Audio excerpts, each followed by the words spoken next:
Hi, today I'm going to be doing a video tutorial on the 12-bar blues, and if you're new to improvisation or jazz piano, this is a great introduction to get you used to making up your own music on the piano. So the 12-bar blues uses three chords, chords 1, 4 and 5. Technical names are the tonic, subdominant and dominant chords. Now we're going to work this out in the key of C major because that is probably the most straightforward key to begin with. So first of all, let's play our C major chord formed from the notes C, E and G. That is chord 1, the tonic. Chord 4 has an F as the bottom note and uses the notes F, A, C. And then chord 5, the dominant chord, is our G major chord with the notes G, B and D. The 12-bar blues pattern uses chord 1 for 4 bars, then the subdominant chord 4 for 2 bars, followed by chord 1 for 2 bars, then chord 5 for a bar, chord 4 for a bar, and ends with the tonic chord 1 for 2 bars. I'm going to play that and talk you through it. So I'm just going to play the chords with bass notes in the left hand. So chord 1 for 4 bars. 1, 2, 3, 4. 2, 2, 3, 4. 3, 2, 3, 4. 4. Now I'm going to chord 4, F. 1, 2, 3, 4. 2 bars. 2, 2. Back to chord 1. 1, 2 bars. 3, 4. 2, 2, 3, 4. Now I'm going to G. 1, 2, 3, 4. F for a bar. 1, 2, 3, 4. C for 2 bars. 3, 4. 1, 2, 3, 4. I would encourage you to practice that and get used to playing those chord patterns so you get really familiar with that.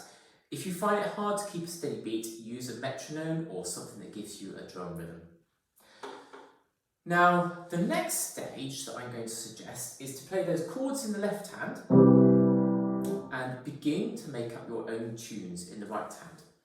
Now, there are different ways of doing this. You could use the notes of C major scale, so just the white notes on the piano, and the tunes you make up won't necessarily sound particularly jazzy, but they will work well, so like this.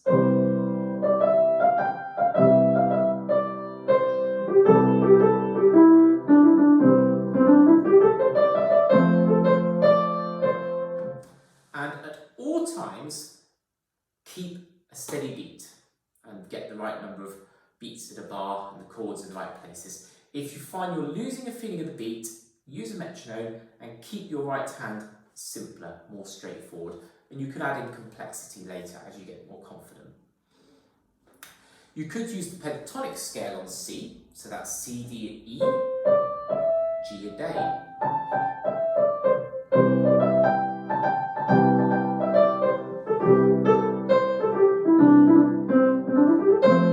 And so on.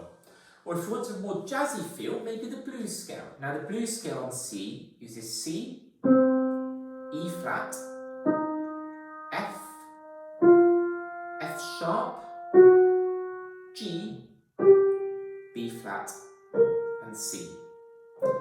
There's not a set finger here in quite the same way as the major scales. I tend to go 1, 2, 3, 4 and then take the thumb under 1, 2, either 3 on C or tuck the thumb under if I want to do more than 1 octave. So let me show you what that would sound like.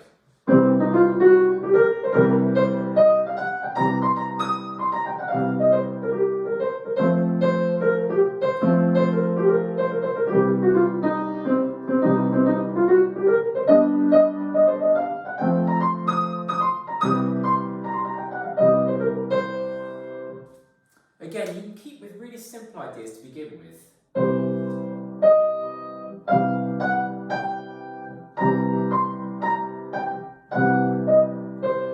The key thing is keeping that left hand really secure and the feeling of the beat.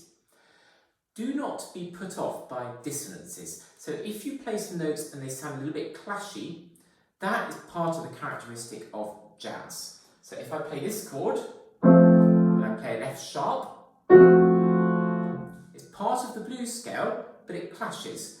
But if I do this, and I immediately stop, I'm going to lose the flow of the music, and that's not what we want to do. However, if I just keep going, that note will resolve itself, and actually it will add to the effect of the improvisation. Here we go.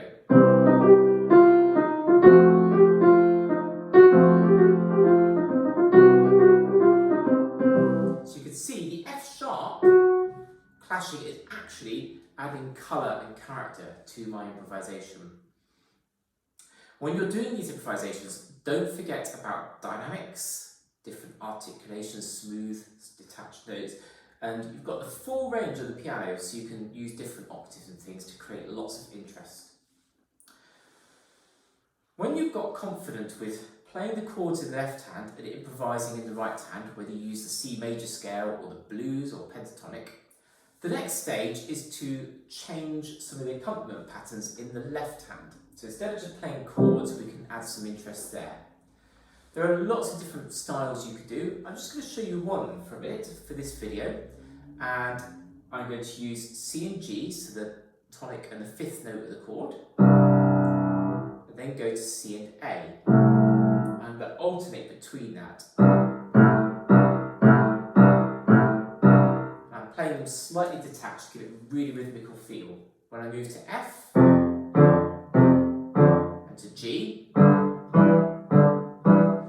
let me show you what that works like with the blues scale.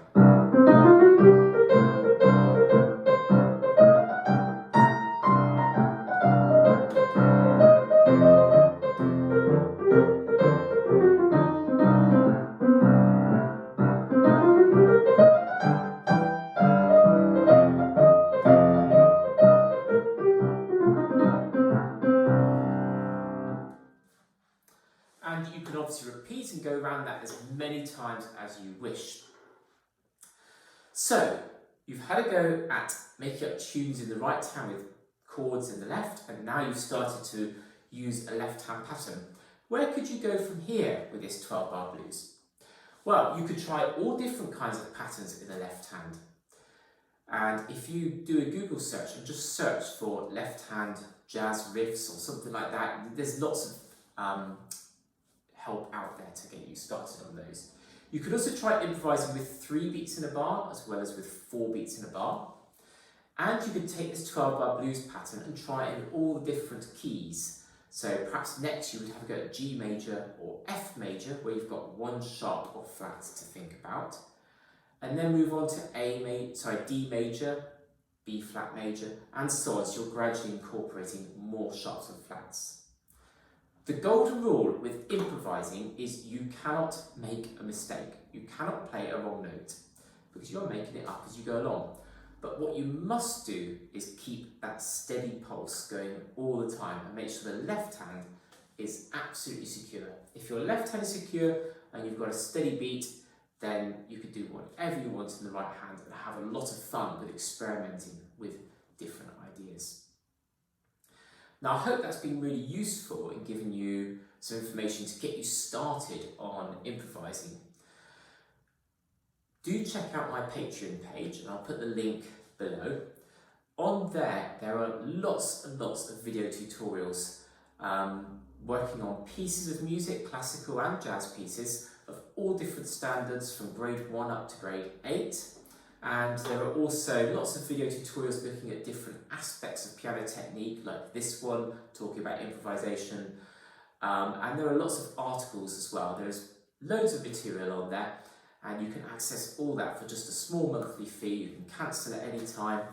And you can also have a say in future content. So if you subscribe to me on Patreon and there's things you would particularly like help with in your piano playing, just let me know and I'll put some video tutorials or articles up to support you in that.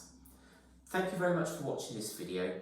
Do check out the Patreon page and please leave your comments below and I'll look forward to reading them later.